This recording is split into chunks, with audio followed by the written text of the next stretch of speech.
Take it easy on the substitute. I know everybody always tries to get ahead of the substitute. Clerk, please call the roll. Actually, I said pre-agenda. Oh, the agenda. The agenda. You got it. All right. It's all right. All right, ordinances on second reading. Item 1, amend the management salary ordinance. Ordinances for discussion on first reading. Number 1, an ordinance to adopt the redevelopment plan for the Farron redevelopment plan area in the city of New Brunswick. 2, an ordinance to amend and supplement the revised general ordinances of the city of New Brunswick, Title 10, Vehicles and Traffic, Chapter 10.28, Residential Parking Permits. And 3, an ordinance to amend and supplement the revised general ordinances of the city of New Brunswick, Title 8, Health and Safety, add new chapters, Identification Card Program. We then have resolutions. 1, approve agenda amendments. 2, approve payroll. 3, authorize refund for redeemed tax sale certificates. 4, approve amendment of resolution R051666, reason to pay outstanding 2016 invoices with George Dapper for bus transportation for 2016 summer fund program, specification number 509-16B, amount $1,400. Approval of this change will not constitute an increase of 20% or more of the amount of the original contract. Number 5, approve request for use of city property requested by Foster and Adoptive Family Services, connecting families in Middlesex County. Location, Bugalo Park and Pavilion, for picnic to celebrate foster families in Middlesex County, Sunday, June 4th, 2017, 12:30 p.m. to 4:30 p.m. 6, approve amendment of resolution R051714, reason change rain date and park location. Approve request for use of city property requested by Paul Robeson Community School, New Brunswick Board of Education. Location, Allison Archibald Jennings Park, for the Paul Robeson Community Field Day for grades 3 through 6, Wednesday, June 7th, the rain date Thursday, June 15, 2017, 8 a.m. to 3:30 p.m. 7, approve request for street closing requested by Our Lady of Mount Carmel Roman Catholic Church, Morris Street to George Street to New Street to Livingston Avenue, and return to Morris Street Church entrance to celebrate the Feast of Corpus Christi, Sunday, June 18, 2017, 12:45 p.m. to 1:30 p.m. police extra duty. Number 8, authorize tax collector to issue duplicate tax sale certificate for block 596.03, lot 1.05, certificate number 03-404. Number 9, approve amendment of resolution R041768, reason to pay additional legal fees in the amount of $32,772.62 to the DePalm Law Firm, LLC, for special counsel, City of New Brunswick, as Marvac Construction Corporation, from $284,314.02 to $317,086.64. Number 10, approve renewal of agreement 3-year with Horizon Blue Cross and Blue Shield of New Jersey Incorporated for dental benefits, June 1st, 2017 to May 31st, 2020, 3 years, not to exceed $1,194,000. 11, approve amendment of resolution R011773, change order number 2, with Garden State Highway Products for 2016 furnish and deliver regulatory sign, specification number 902-16, the amount $160.44. Approval of this change will not constitute an increase of 20% or more of the original contract. For 12, approve amendment of resolution R051750, change order number 3, with Garden State Highway Products for 2016 furnish and deliver regulatory sign, specification number 902-16, amount $925.55. Approval of this change order will not constitute an increase of 20% or more of the amount of the original contract. 13, authorize lease of copy machine for the finance department from Recoco USA Incorporated for one Recoco model number 35542 SPG digital copier system, not to exceed $129.66 per month beginning July 1st, 2017 and ending June 30th, 2021, 48-month contract, state contract number 40467/G-2075, copiers, maintenance, and supplies. 14, authorized purchase by water utility under New Jersey approved co-op number 65 MCES CCPS, the Educational Services Commission of New Jersey pricing system from Trias Incorporated for one dump body for the water utility not to exceed $38,531.48. 15, authorize purchase by water utility under New Jersey approved co-op number 65 MCES CCPS, the Educational Services Commission of New Jersey pricing system from Campbell Freightliner LLC for one truck for the water utility not to exceed $96,960.75. 16, approve amendment of resolution R021722, reason to pay additional legal fees in the amount of $4,625 to Warren Pro LLC, professional engineering expert services, City of New Brunswick at Marvac Construction Corporation, from $68,118.61 to $72,743.61. 17, authorize professional service agreement to Faith Veterinary Clinic Services for emergency veterinarian services, Division of Animal Control. Term 12-month period commencing May 19, 2017 and ending May 18, 2018, not to exceed $10,600. 18, approve award of contract with George Dapper Incorporated for bus transportation for 2017 summer fund program, specification number 589-17P, not to exceed $36,549. 19, approve amendment of resolution R051713, reason change park location, approve request for use of city property, requested by Paul Robeson Community School and the Brunswick Board of Education, location Alice Archibald Jennings Park, for Paul Robeson Community School food day for grades kindergarten through second grade, Tuesday, June 6, 2017, rain date Wednesday, June 7, 2017, 8 a.m. to 3:30 p.m. 20, approve request for use of city property, requested by Emmanuel Tabernacle Baptist Apostolic Faith Church, location Boyd Park, for a religious gathering to pray for youth, Saturday, September 2nd, 2017, time 12 p.m. to 6 p.m. 21, approve request for street closing, requested by Rutgers Department of Major Events and Programs, location College Avenue between Senior Street and Hamilton Street, for Rutgers University Annual Involvement Fair, Monday, September 4th, 2017, rain date Friday, September 8th, 2017, 7 a.m. to 9 p.m. police extra duty. 22, approve request for use of city property, requested by New Brunswick Alumni Chapter of the Kappa Alpha Psi Fraternity Incorporated, location Bugalo Park Track and Pavilion, for alumni 5K run and 1 mile walk, Saturday, September 23rd, 2017, 6 a.m. to 12 p.m. 23, approve request for use of city property, requested by Sigma Kappa Sorority, location Bugalo Park Pavilion, Mansion Lawn area and track, for fundraising event for the Alzheimer's Association, Saturday, October 7th, 2017, rain date Sunday, October 8th, 2017, 6 a.m. to 4 p.m. Approve request for use of city property requested by Women Aware Incorporated, location Monument Square Park, for candlelight vigil to increase awareness about domestic violence, date Wednesday, October 11th, 2017, 5 p.m. to 9 p.m. 25, approve payment of special public defender services to W. Richard Vetch, not to exceed $1,650. 26, approve request for street closing, requested by Rutgers Department of Major Events and Programs, location College Avenue between Bartlett and Senior Streets, for the annual homecoming charity bed races, date Thursday, October 19, 2017, 7 p.m. to 11:30 p.m. police extra duty. 27, set hearing date relative to continuation or termination of conditions on ABC license for Platinum Lounge, LLC, trading as Pearl and Glow, liquor license number 1214-33-079-008, June 7, 2017. For Kelly's Corner Incorporated, trading as Kelly's Corner, liquor license number 1214-33-028-006, June 7, 2017.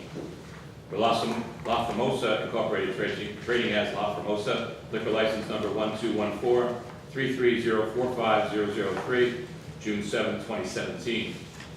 For Pursuit Incorporated, trading as La Sierra Bar, liquor license 1214-33-047-005, June 7, 2017. For the Gala Cafe and Restaurant Incorporated, trading as the Gala Cafe and Restaurant, liquor license 1214-33-007-003, date June 21st, 2017. For Casmus Incorporated, trading as JJ Tavern Lounge 732, liquor license number 1214-33-034-003, June 21st, 2017. Item 28, approve relaxation of the city noise ordinance requested by Sky High Erectors and Equipment Incorporated. Reason to place a crane in the parking lot at 1 Johnson & Johnson Plaza in order to lift HVAC equipment. Saturday, June 10, 2017, alternate date Saturday, June 17 to 24, 2017, 7 a.m. to 4 p.m. 29, approve amendment of resolution R021746. Reason additional dates to perform work. Approve relaxation of the city noise ordinance requested by Sarah Mendez Construction LLC. The reason replacement of a significant area of concrete sidewalk in front of 25 Kirkpatrick Street, Saturday, May 20, 2017, with alternate days Saturday, May 27th, June 3rd, and June 10th, 2017, 7 a.m. to 6 p.m. 30, approve authorization to advertise for Rutgers Village area asphalt pavement and curbs phase 2, specification number 910-17. 31, approve authorization to re-advertise for copper dam repairs at the Delaware and Raritan Canal, specification number 880-154. 32, approve request for use of city property requested by McKinley Community School, New Brunswick Board of Education. Location, Alice Jennings Archibald Park, for McKinley Community School Field Day, Friday, June 2nd, 2017, rain date Tuesday, June 13th, 2017, time 8 a.m. to 3:15 p.m. 33, approve request for use of city property requested by New Brunswick Middle School, New Brunswick Board of Education. Location, Memorial Stadium, football field and practice field for 8th grade field day, Monday, June 12th, 2017, rain date Wednesday, June 14th, 2017, 7 a.m. to 4 p.m. Number 34, approved purchase by the Division of Parks, Shade Tree under state contract A-89851/M-0003- software license and related services for SHI International Corporation for software for the Division of Parks and Shade Tree not to exceed $2,477.41. 35, approved release of performance guarantee for F. McCarroll & Sons Incorporated for road opening permit number 12831, amount $5,122.53. 36, resolution authorizing the chief financial officer and other city officials to undertake certain actions in connection with the sale of not to exceed $35,507,000 bond anticipation notes. 37, resolution of the city of New Brunswick and the county of Middlesex, state of New Jersey, making application to the local finance board seeking authorization for not to exceed $17 million redevelopment area bonds to finance the construction and installation of certain improvements within the cultural center redevelopment area pursuant to NJSA 40A:12A-29A3 and New Jersey statutes, annotated 40A:12A-67. 38, approved resolution authorizing a memorandum of understanding between the City of New Brunswick and Rutgers University for improvements to College Avenue. 39, authorize the mayor to endorse a city-held certificate for cancellation on block 596.03, lot 001.05, certificate number 096893 Edifice Road. 40, approved request for use of city property requested by the City of New Brunswick, location Boyd Park, for the 37th Annual Raritan River Festival, Saturday, September 23rd, 2017, set up only, and Sunday, September 24th, 2017, time 9 a.m. to 9 p.m., police extra duty. 41, authorize mayor and city clerk to execute a site access agreement with Ben Systems Incorporated on behalf of New Jersey Transit for access to 40 Jersey Avenue, block 242, lot 10.03. Some items for discussion, we'll have our public discussion, and a reminder later, our next city council meeting in June starts at 5:30. Ready? All right. Call the roll. Councilmember Egan. Here. Councilmember Escobar. Here. Councilmember Socorro Ludwig is absent. Council President Fleming is absent. Council Vice President Anderson. Here. Please be advised that the notice requirements of the Open Public Meeting Act have been complied with and satisfied, and that the annual notice, which gave sufficient notice of time and place and conduct of all public meetings of the Municipal Council of the City of New Brunswick, has been filed with the City Clerk, has been placed on an appropriate bulletin board in the lobby of City Hall, New Brunswick, New Jersey, and has been transmitted to the official newspaper for the City of New Brunswick, namely the Home News Tribune. Please stand for the Pledge of Allegiance. I pledge allegiance to the flag of the United States of America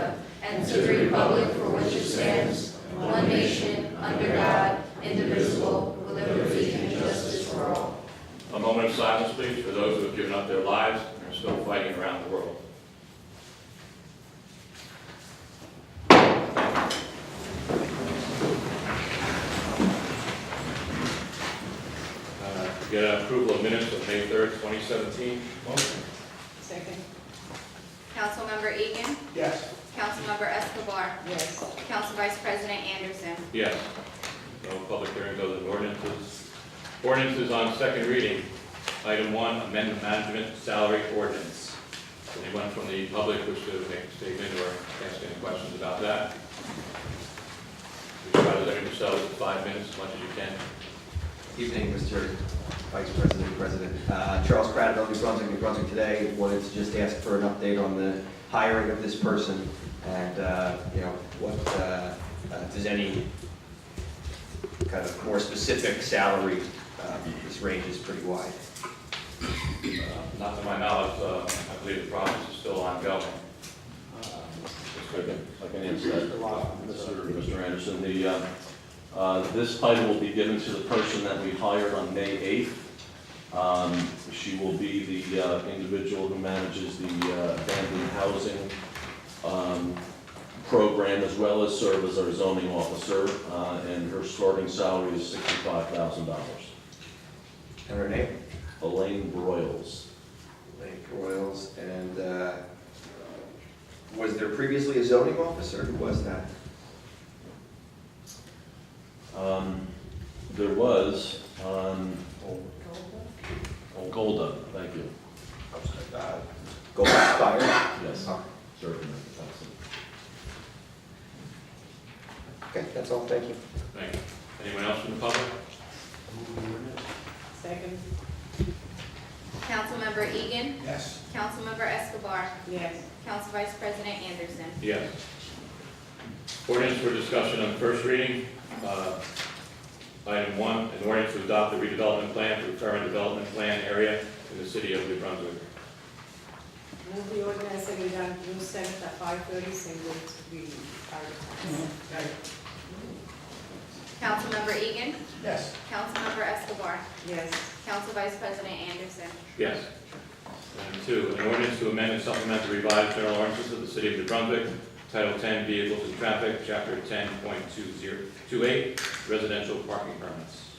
Move the ordinance setting down June 7th at 5:30, same way to be advertised. Second. Councilmember Egan. Yes. Councilmember Escobar. Yes. Council Vice President Anderson. Yes. Okay, next we have resolutions, 1. One more ordinance. Testing. An ordinance to amend and supplement the revised general ordinances of the city of New Brunswick, Title 8, Health and Safety, add new chapters, identification card program. Move the ordinance setting down June 7th at 5:30, same way to be advertised. Second. Councilmember Egan. Yes. Councilmember Escobar. Yes. Council Vice President Anderson. Yes.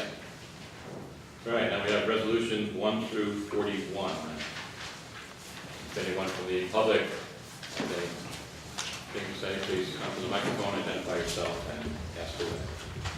Good evening once again. Charles Craddock, New Brunswick today. I want to ask about 776 is a resolution to, I want to be clear on this. The city wants to borrow $17 million. Is that correct? Superintendent.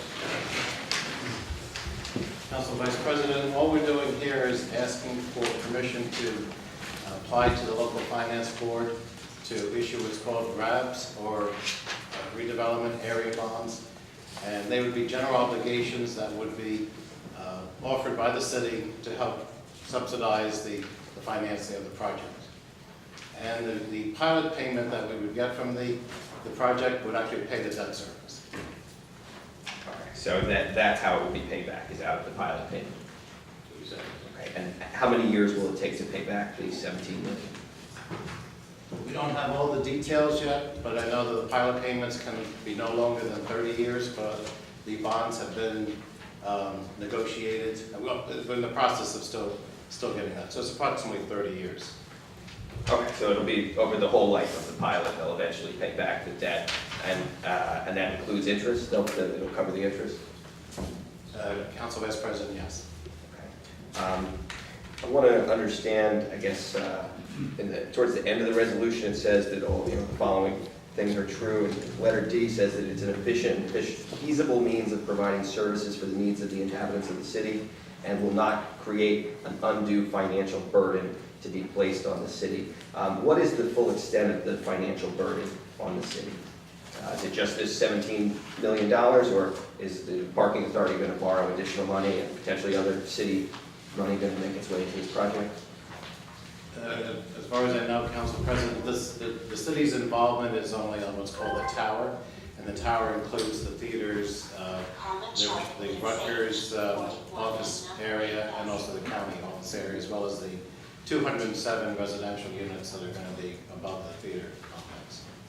Okay, so it's kind of like everything except the parking deck and the valet, I guess. So I'm concerned that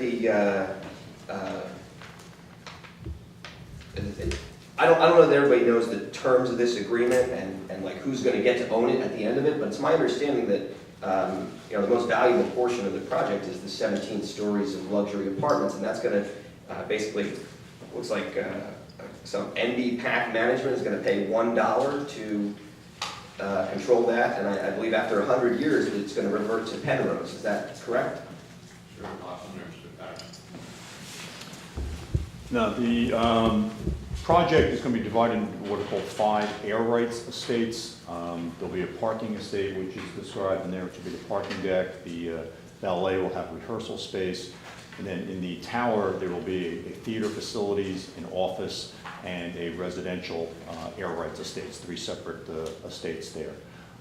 The pilot from the residential will back these bonds, and those bonds will be used to cover the cost of developing the theater facility, the 2 new theaters and rehearsal space and so forth that's going into the project. When the bonds mature, different owners will get different pieces of it. The theaters, which are getting the benefit of these dollars, there are going to be this NB PAC management is DevCo, the Cultural Center, and Rutgers are owning that. And I'm not sure the exact details as to how the ownership of that ends up after 30 years, but it'll end up within those entities. It doesn't go to, the theater doesn't go to Penrose.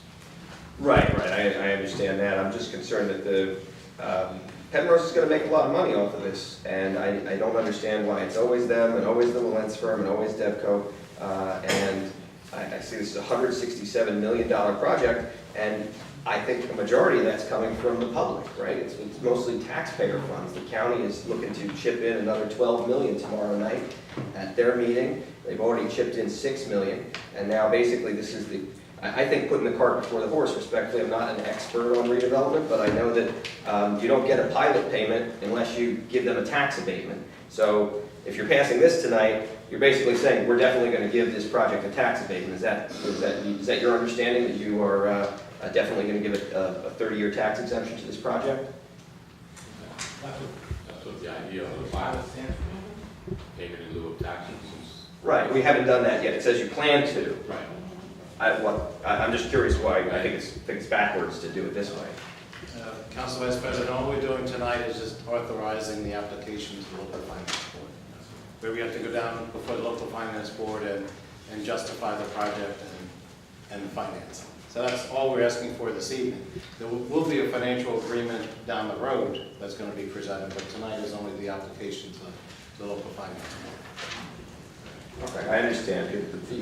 Respectfully, I want to know, when do you plan to give the tax abatement? Is that going to happen before you approve the actual bonds? Is that basically?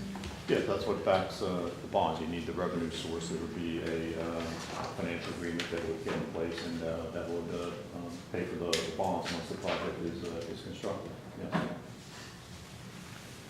I understand how the bonds are going to be paid back. I'm just curious, when are you going to vote for the tax abatement? Because I don't necessarily think that's the best idea to give the project a tax abatement. I know it's, sort of typical in this town to give that to any major project, but I don't think we have to keep doing that. I don't think that we should be foregoing tax money to give developers a break when they're already getting a sweet deal and lots of taxpayer money to do the project. And I also think that when you do a tax abatement, you probably know this, I think I brought it up in the past, and it's basically common knowledge that when you do a tax abatement, yes, there's a pilot payment that the developer still pays, but it goes 95% to the city, 5% to the county, and it cuts out the school system. So you've got 207 apartments here. How many kids are going to live in the building? How many kids are going to go to the city's public schools and then have the building not pay anything for 30 years to the schools? I don't think that giving a tax abatement is wise. So given that, I don't think that passing this resolution is wise. I don't understand, I don't think this has been thought through all the way, and I haven't been convinced that giving a tax abatement and, borrowing $17 million, in addition to what the parking authority wants to borrow, and in addition to what the county wants to give, I don't think this is a good use of taxpayer money. And I think, quite frankly, to say that it's an efficient and feasible means of providing services for the needs of the inhabitants of the city and will not create an undue financial burden to be placed on the city, I don't think that's accurate. And, could I please hear some more about how that's the case? Yeah, anything more to add, Mr. Patterson? I think it's a good deal for the city. As I explained earlier, this is a mechanism to allow funding to get to the theater portion of this project. Otherwise, you have a substantial funding gap in the pro forma to develop the theaters. And we think the theaters are and are going to be an even bigger star of this city. They bring hundreds of thousands of people into the city each year.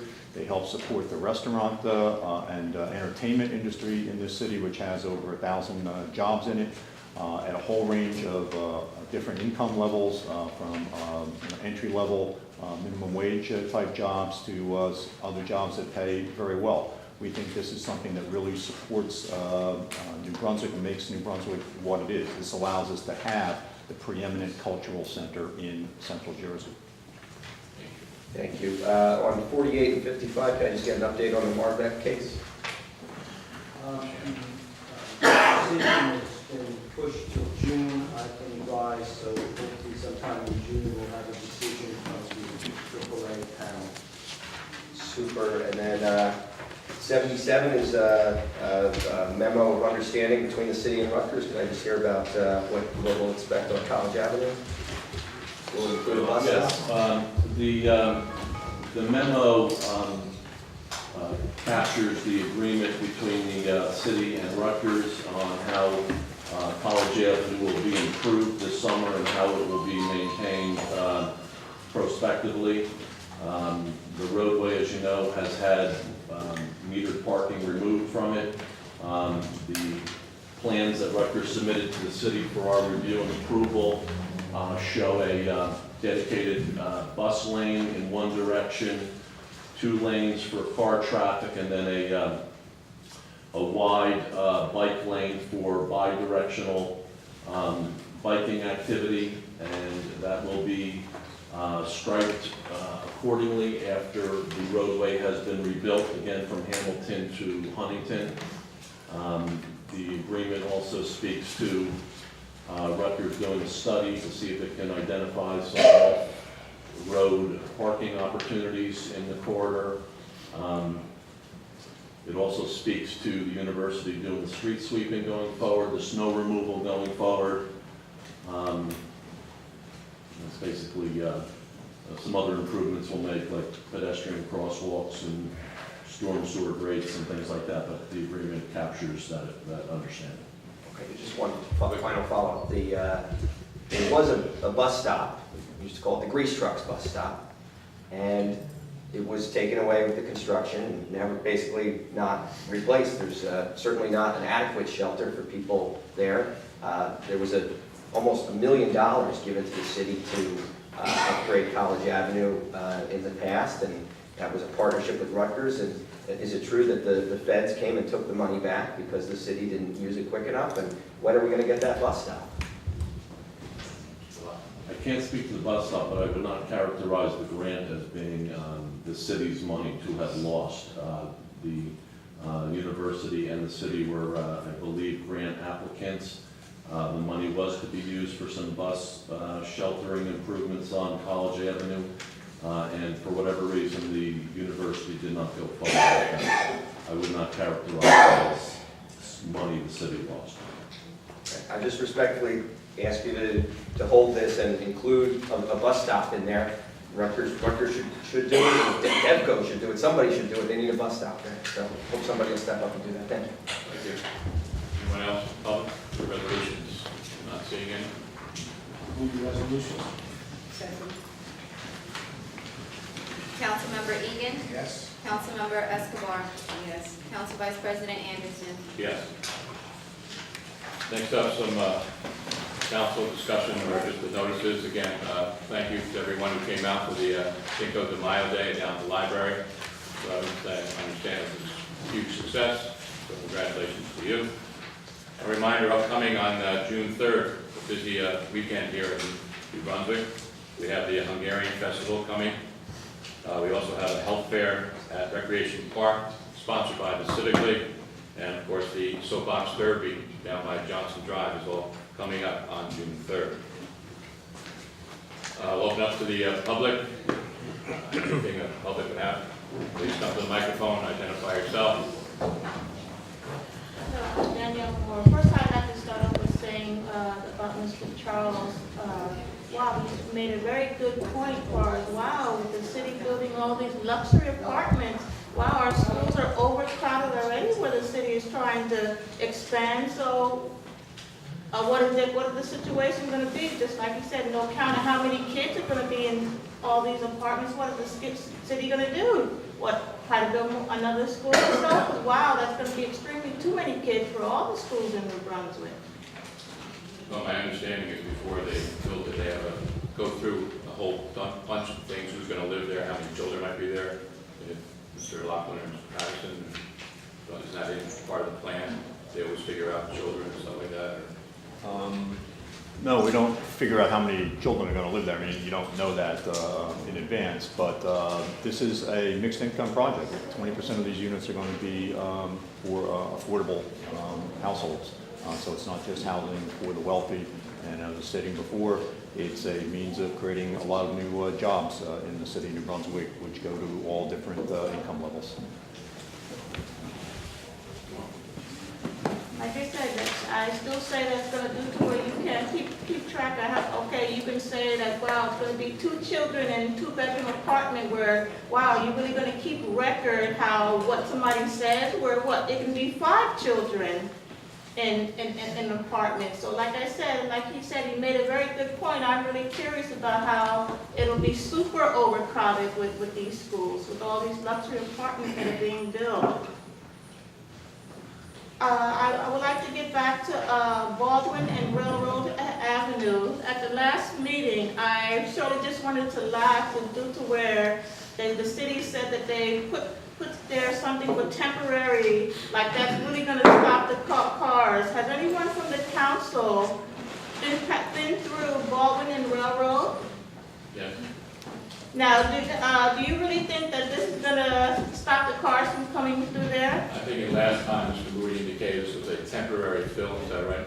That is correct. Yes, until 5 or 6 months. But please, for any of you who hasn't seen there, wow, you can't even stop that won't even stop a person on the bicycle due to where. So yes, I feel that something still should be done. If you can pass it around, like I said, that's not even higher than the curb. And do you really think that that's going to help? No. Just by looking at those pictures, no. So yes, I still feel that something should be done because the owner of the laundromat, he says he's been reporting to the police station of how many close calls, how many cars are coming through there, where he said he even tried to put his truck there to stop the traffic. So I hope the city will take action of doing something immediately, not saying that that's going to be temporary. That's something that should be done immediately. And like I said, this time I will speak. And like I said, wow, for you to really think that that would stop the cars from cutting through there, coming up a one-way street, no.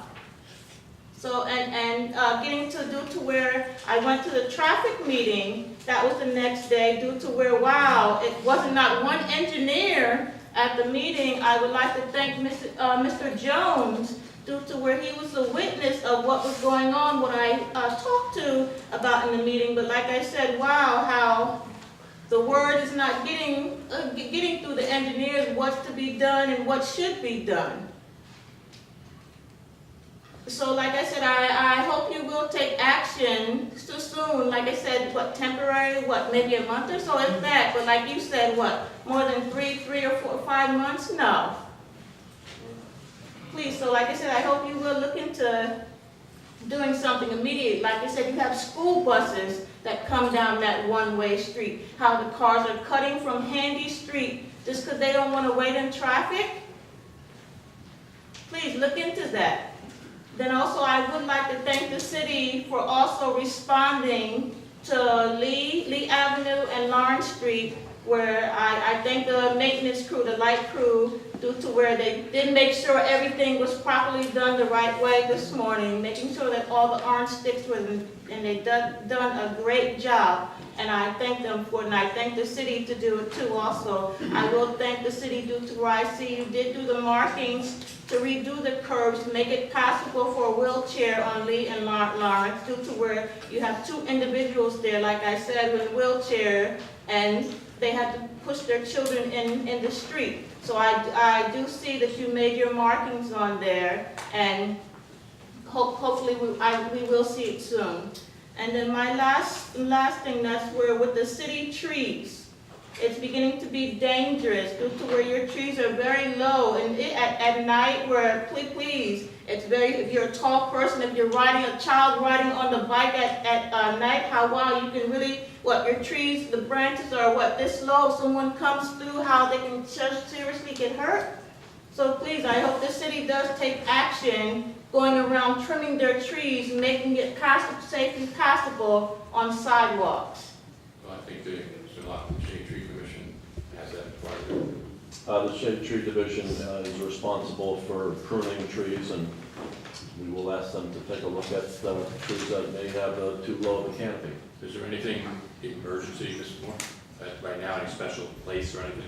I honestly, I see in plenty of areas, a lot of areas. If you could write them down or give it to Mr. Roberts, I'd appreciate it. And believe me, I know you surely know what I'm talking about, due to as a tall person as you are, how I know where I've seen you walk down the street before, and how you hit your head on the tree.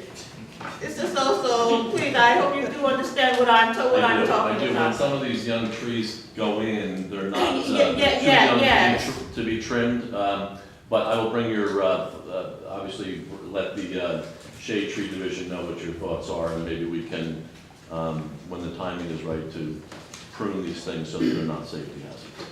Okay, thank And you if you very have much. specific locations, I will certainly pass it on to them. Well, I'm not just gonna say just for my location, like I said, I see it in plenty of locations, I'm not just going for my locations, Okay. plenty of areas. Okay. Thank you. Yes. Thank you. My name is Pedro Shower, Pastor Pedro Shower, 107 Quaker Street. I'm following up with the issue from the last meeting concerning the bathrooms at Pine Street Park. I believe we discussed that they brought it to your attention that they weren't open. Correct. And I thought it would be resolved by now. I just left the park, and I've been there several days. It's about approximately 60 kids, our kids, between the basketball courts and the roller skating rink and the little kids' playground, along with the soccer, along with their parents that are not able to utilize the bathrooms. I don't understand it. I still can't figure that one out. Mr. Lawton. Well, we did look into your concerns from the last meeting. The park superintendent has told me that he has established the policy at the moment that if parks personnel are not on these, not in the park and not on the job at the time, we've been locking the bathrooms because we've had a terrible time with vandalism when the bathrooms have been left open and there are no parks personnel on duty. So at the end of an evening, when the parks employees go home, we are locking the bathrooms at the moment until we can come up with a better solution. I have pictures here that are both disappointing and disgusting about how bathrooms have been treated just this spring. And at the moment, It's the only thing that we can come up with. Well, The bathrooms cannot stay unlocked when there's no park supervision. It's been a the park real problem for us. Excuse me, I'm sorry. The park supervision, for the most part, the kids are out of school from 3 to whatever on regular weekdays. And so I've been there during the early part of the day. They haven't been open all day. So I'm not sure what you've been told, but I've been there with certain kids because some of the kids are out of school, and we've been trying to coordinate some programs that I want to get into, some things that we want to do for the summer. And again, it's not just the kids, but I'm concerned about the parents that bring the kids there that are not able to, have the bathroom accessible to them. But I was also told by residents from that area that they were vandalized. So there has to be another means that we can have the bathroom, if there has to be a security camera put up there or someone to maintain it at other hours. But the kids and the parents that should be, the park is for, shouldn't be penalized by vandalism. So we have to find another way where, for the main part of the hours where the kids are there from whatever the park, from beginning to, from 7 to 7, or from 3 o'clock to 7 o'clock, whenever dawn, that's the park, the bathroom has to be open. And they're not open right now, and it's got 60-odd kids out there, and whatever they need to do when they have to use the bathroom, then we create another health problem, because now they're going to use the bathroom other places. Create another violation. There has to be other means other than, I was told also that, they were just done and they got vandalized. Yes. So I can understand the concern, but I still don't think locking the bathrooms and the kids and the parents, the residents are not able to use the bathrooms. That's not the answer. Okay, well, maybe we can look into something that's after school from like 3 to 7, a little bit more, maybe even a 4 to job. Maybe there's somebody, that's maybe like a block captain or somebody that you could recommend that maybe we could trust with the key, that could have the bathrooms open, that could lock it for us at a certain time. And that was a recommendation by one of the residents up there, which, you're probably familiar with them, but that would be, that was one of the recommendations, because Beagle Park is open, and George Schumer Park, bathrooms are open, but I think they have an attendant there, they have somebody working there. My point is still, you have people there for whatever part, for whatever reason. Again, the children and the parents should not be penalized. So, if we can expedite that, to where we can find. If I can recommend someone, how fast can we move? Or what would be the procedure? Go ahead. What is, Mr. Martin, so what time is the last employee there? The shift? I don't know specifically at that park. Many of them start at 7:30 and in the morning and leave at 3:30. Some shifts are staggered into later into the evening. The suggestion I was going to make was that maybe the hours of operation or the hours of the shift work at this recreation park can be adjusted to extend further into the evening.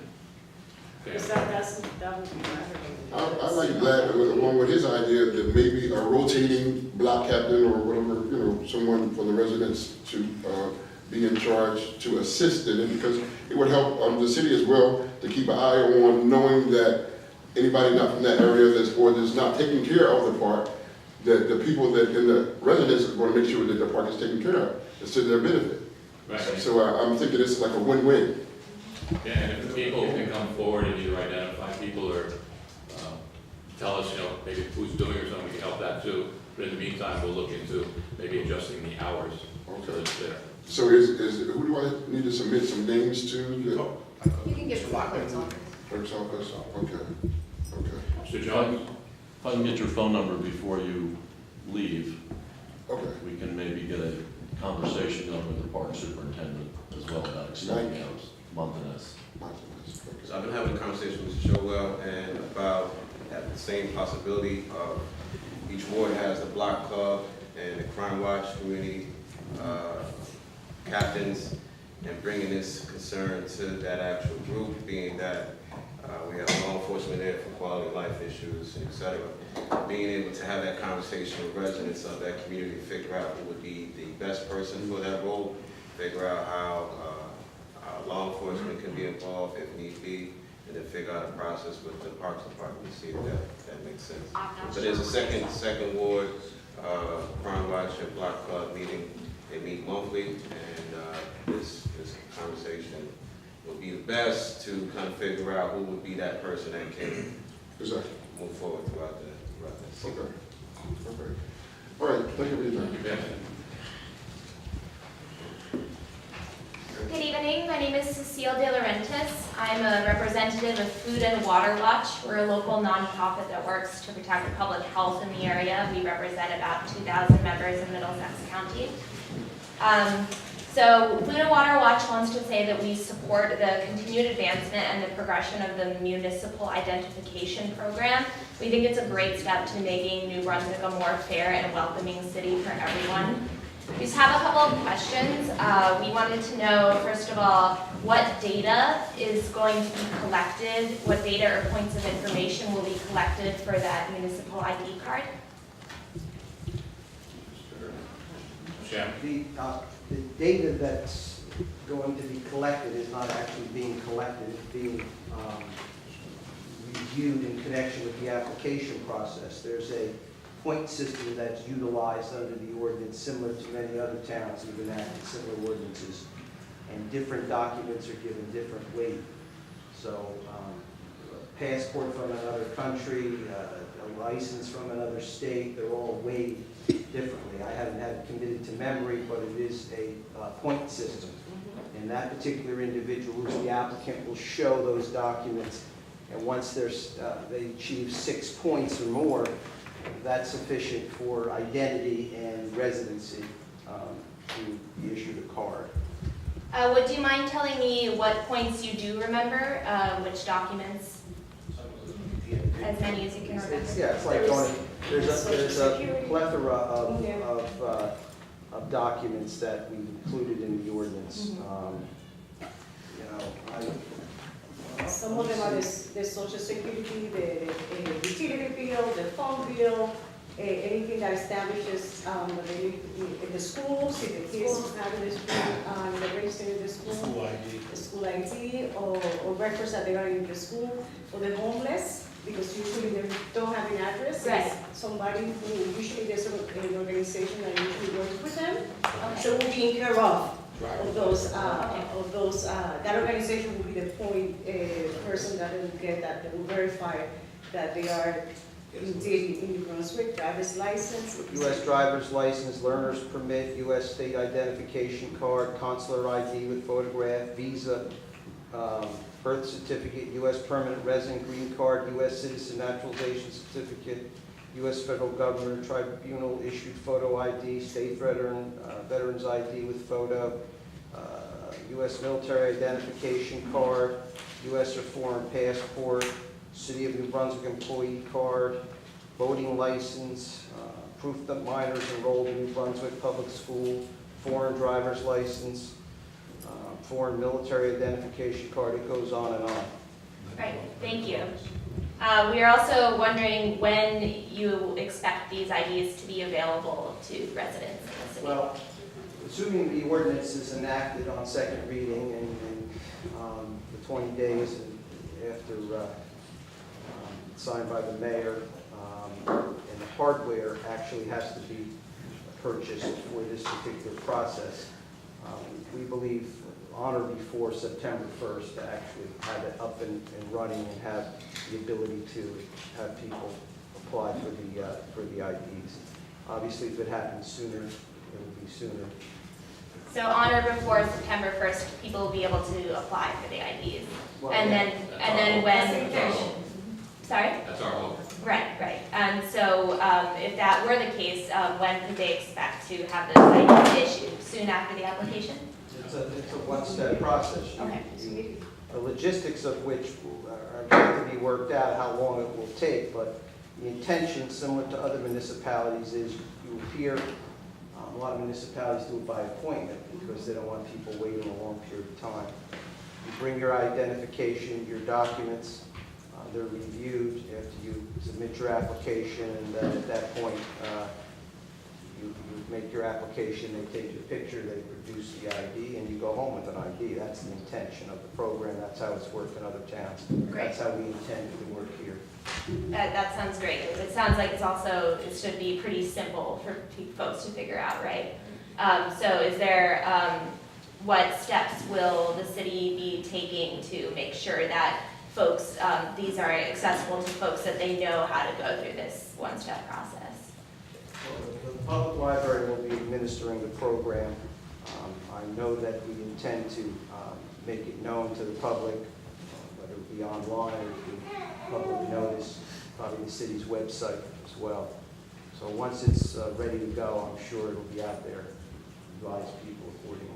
And I wouldn't be surprised if there were actually, not only the library, but there might be outlying areas where people will have stuff there set up, so they can come there also.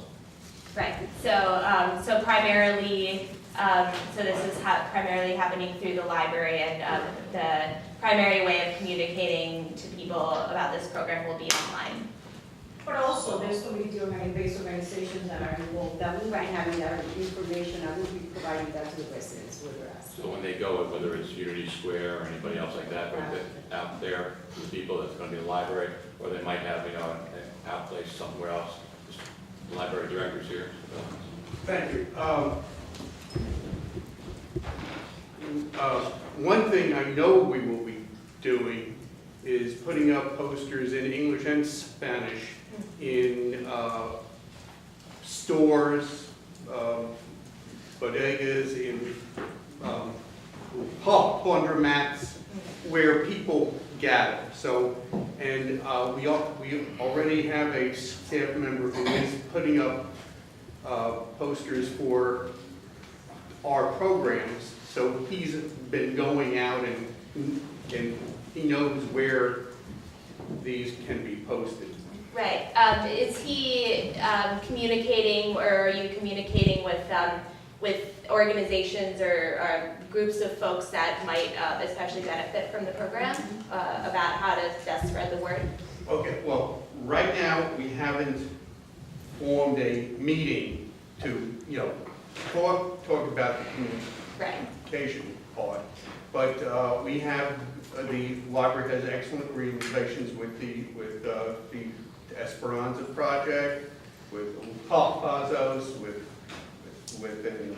so, and I'm probably not mentioning somebody I should have mentioned. So. Thank you. Unity Square. Unity Square. Forgive me, please. Along with probably the churches too. Right, yeah, the churches are definitely important. So I think that's all I have. Thank you so much. Thank you.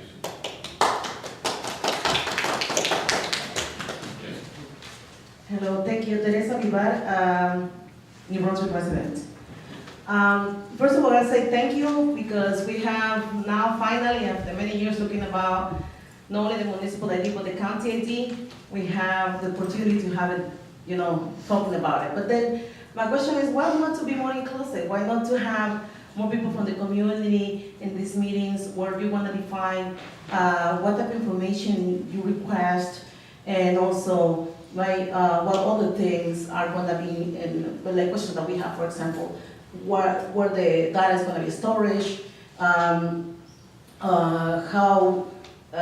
what happens if certain people doesn't have those documents, what else we can do. I mean, there is many questions, and I think it should be an opportunity for city councils or to create like a task force or something to talk about not only the municipality, but also I think for other issues that I heard today. I know we have many groups, like they talk about the parks and other issues, but I think it's important to have a more close relationship with the community. In that sense, it has some input. So we don't have to come out here all the time and find out about all these topics and then says what else we can do, how we can have access to these new buildings, what we can do with these parks, or what we can do with this municipality, how we can tell people that this is happening. And because right now, I say, yes, we are so happy that we finally have it. I say thank you to all of you that were involved, and also the activist groups, all the people that were involved in making it happen, because I think it was important. It was important for us, and we're grateful. But what else? How we can work together more closely to have more community members to understand all this process and be part of it, instead of just receiving everything from you deciding for everybody else, or certain people certain groups only deciding for everything that is happening in the city. I use only my concerns as well, because that's the point about the municipal idea, I want to say thank you for that. And then the other part is, with the police department, if we can also have these community meetings where the presence is, I know that they go to certain watch groups, but it's very important to have more open discussions with the police department, somebody from the police department. We have people who has been asking, calling us, reaching out to us because certain people goes to their homes saying that they either federal agents or they police or they are for the municipal court or something. And so we don't know how to respond to them. And when you call the police department, they might send somebody, they might not send somebody. So if we can create some type of as a community task force or something in which we can come and bring these people to talk about this, it could be better. Because seriously, they call me and we have to run, find out, or call somebody, and we don't have an answer. We just want to work more closely with the police department in that sense. The other topic that I want to say is about these homes. I've been asking, and I think I asked before to, I'm sorry, I forgot your last name. Mr. Patterson? I'm Patterson, yes, I'm sorry. About how we can connect people, how we can inform people about these new redevelopments of housing, how to make the process for people to apply for these new homes. We have problems in New Brunswick in terms of affordable housing, and that's been a problem. Every time the new development comes, everybody promises that they're going to have these community areas, or they're going to have people from the community to apply for these departments, but at the end we don't know, and I don't know who really is getting access to these apartments. And when I ask, and we go to meetings, we always complain about it's not enough homes. It's not enough places where people are going to live, affordable. Everything is so expensive. So I just want to say that I think we're getting in there. I think it's more good things coming to New Brunswick, but I think it's also important the community input to bring into these conversations in order to feel more inclusive and part of this development. Because at the end, we're talking about everybody's taxes, including our taxes. So I think it's important for us as well to know what is going to happen with this money and how these, our students, for example, all community members are going to be receptive of all the benefits as well, and not only certain groups. Thank you. I would say though, I think if you have your meetings or whatever, you call the police department, they have somebody, especially in public relations or something, or some of the police officers there, you might be able to attend the meeting to answer some of your questions. And I just want to say that in terms of two things. In terms of the municipal ID, it's very spelled out, and those questions that you have been asked and have been addressed in terms of we not storing any of that information. So if you read the paper, it will tell you a little bit more, but the community has had input in this. From who? The community, Esperanza has input, the members of Esperanza. How many people? 4? No, more than that. You haven't had the meetings, but I understand that you haven't been there, so I understand your point of view also. And the other one is that in terms of the police department, in terms of immigration, you know that we have been working with different aspects of that. Are you aware that Captain Bobadilla said in a meeting that he's the one in charge of anything of immigration, that for people to call him and make sure that, so you have access to him. So just give him a call when you have a question, because those questions that you have, they have been brought up to us through other means and we have been able to resolve it. So maybe just a way of that we need to communicate better between Esperanza, Unity, and you, in the sense that maybe Captain Bobadilla give him a call, and then I know that he will be receptive to your call and finding out any information that you might have in terms of that, because he did say at the meeting that he's the one that was appointed by the police director to deal with anything related to immigration, and you were there when he said it. So I just wanted to add that. Well, I want to just say that, again, I will represent an organization, and by being so, is that many people in New Brunswick, we have to create a community input, like task group, that were more like you have these meetings where you have to invite, have to be part of the city.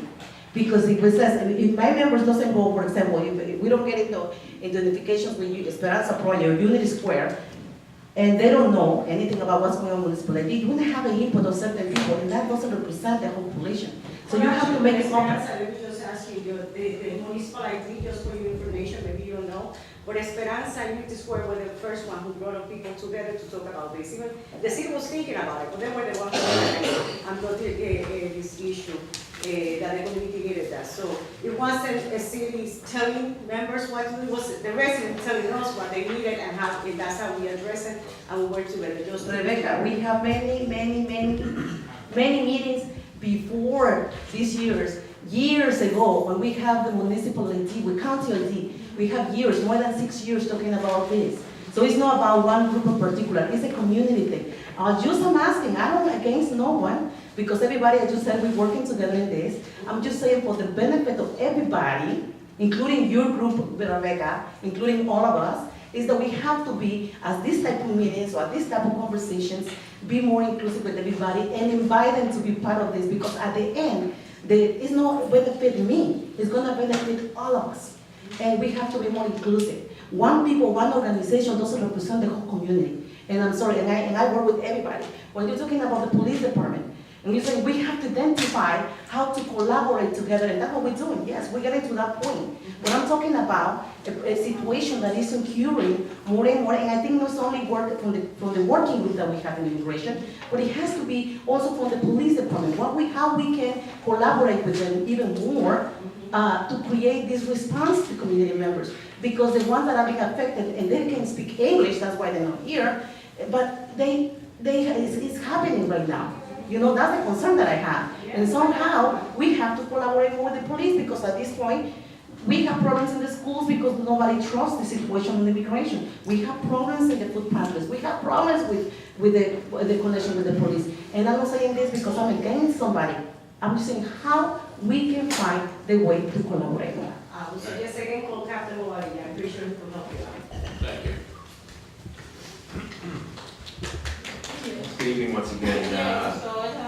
So Charles Cradaville, right off the top, can I get an update on the resolution to call for the impeachment of Donald Trump and the impeachment of Chris Christie? What about it? I asked will you draft a resolution. Councilman Fleming last week said, I haven't gotten the chance to ask everybody yet. Now you're the council president tonight. What do you have to say? Do you support the impeachment of Donald Trump? Do you support the I think impeachment of basically Chris New Christie? Brunswick has enough problems to worry about, concerns right now, so it's not the highest priority on my list, that's for sure. And which problems would those be? The ones we're discussing tonight. Okay, those are more important than President Trump. Absolutely. New Brunswick is much more important than President. Okay, I'm concerned for the entire country, and I think that I'm going to keep asking. And I think that the president needs to be impeached. It's more serious now than ever. I know sometimes people laugh when I ask about it because it's an unusual question, but this is absolutely appropriate. Absolutely appropriate. So thank you for doing the municipal ID. I think that's a great thing. Is there a predicted cost figure for it? I think we are in the process of evaluating the costs. Unfortunately, it's going to be a little more than I thought we anticipated. But I don't know the exact number, and I don't want to misquote. But I think Mr. Lockwood had said it on a couple different occasions. We'll fund it out of our current. We will fund the, whatever the hardware costs are through our capital program, and we will manage the program with existing staff at the library. Will there be a user fee, to get the ID? It's a $20 fee. $20, okay. I'm sorry, what? Okay, I'll talk to him after. My biggest concern with the cultural center is actually one that I haven't mentioned yet. It's the fact that it's the NBHA's project, the New Brunswick Housing Authority. I asked you guys at the last meeting, would you be willing to come to the next meeting of the Housing Authority? It still hasn't happened yet, May 24th. Have you checked your schedule? Will you be able to join me there? I won't pay the city market. Okay. You will? All right. Councilman Egan? Okay. I'll try to get it on video, but I think it's really troubling what's going on at the Housing Authority. And I'm not the only one that thinks that. HUD thinks that. They rated them as a troubled agency. They said their capital funding is troubled. And gosh, it's really problematic that they're going to be the ones in charge of this project that you're pouring all this public money into. I don't think that they have their act together enough to run those, couple hundred units of apartments that they're still running after 70 years up there in the fourth ward. I'm very concerned about this, and I've spoken about the funding, but I think ethics are at the heart of my concern. And so I do want to ask, can you please tell me why the planning board is going to have a third hearing on the cultural center project? Is it because of yet another ethics violation? Mr. Crowdville's here grandstanding again. He knows there were no ethical violations. Some board members put on the record that they did have conflicts, so we're holding it over again. They're not ethical conflicts. They are what board members are supposed to do, put their conflicts on the record, and if there was an issue there, we're holding the hearings over again, so there is no taint to any of the hearings about someone having a conflict. And Mr. Crowdville, to say that they have a conflict is just ridiculous. Making statements like that discourages people from serving on boards. These people volunteer, Mr. Crowdville. They're not paid to do this. And when they have these things, they brought them up and we corrected them, and you should be ashamed of your comment. You can watch the most recent planning board meeting where I was actually the one who brought up the ethical concern, and the man voted yes anyway. So I don't know how that's not an ethical violation if they knew about it and they did it. Well, I think what Mr. Patterson indicated was that they told themselves and they told the committee that they might have some ethical, that's why they're having another meeting. Mr. Council Vice President, Mr. Crowdville brought an issue up at the meeting. The board attorney at the meeting, without having the benefit of doing the research, made an opinion to allow him to, the board member to vote, which protects the board member from any ethical violation. And after the meeting was over, the board attorney looked into it further, found there was an issue there, and that's why we rescheduled it. We are doing everything exactly by the book, the way it's supposed to be done. It is just ridiculous that Mr. Crowdville makes these charges. That he brought up that there were possible conflicts, that's fine. But saying that there are ethical violations on the part of these volunteers who are serving this community to make it better is just ridiculous. Taking an official action in connection with your office constitutes an ethical violation if you have a conflict. And that has been the case. That's why the meetings have been held again. And I'm not ashamed of bringing it up. I'm doing my job. And at the end of the day, this is another reason to be concerned about this project. But I misspoke at the last meeting, and I always correct the record. I said the most egregious conflict of interest with this project was John Clark having a business with the son of DevCo's chairman, and being the only person to review this project at the Housing Authority. That's not the most egregious. How silly am I? It's Tom Kelso representing both the public and the private side of this deal in a negotiation across the street behind closed doors that took place on April 6th, where Tom Kelso was in the room. He's DevCo's attorney, he's Penrose's attorney, he also works with the Cultural Center, and he's the county government attorney. That's unethical. That is not allowed. You can't be on the public and private side of a negotiation like that, especially when there's public money involved. This is $12 million that he negotiated, playing it from both sides. And so I hope that maybe you guys are free tomorrow. You could come to the Middlesex County Freeholder Room where they're about to give away $12 million in taxpayer money to this project, thanks to one man, that is Tom Kelso, and his deeply conflicted role as the county government's top attorney and the guy who represents all the big developers in this town. That's got to end, because until that ends, we can't have faith that any of these projects are being done in the financial interest of the public. Thank you.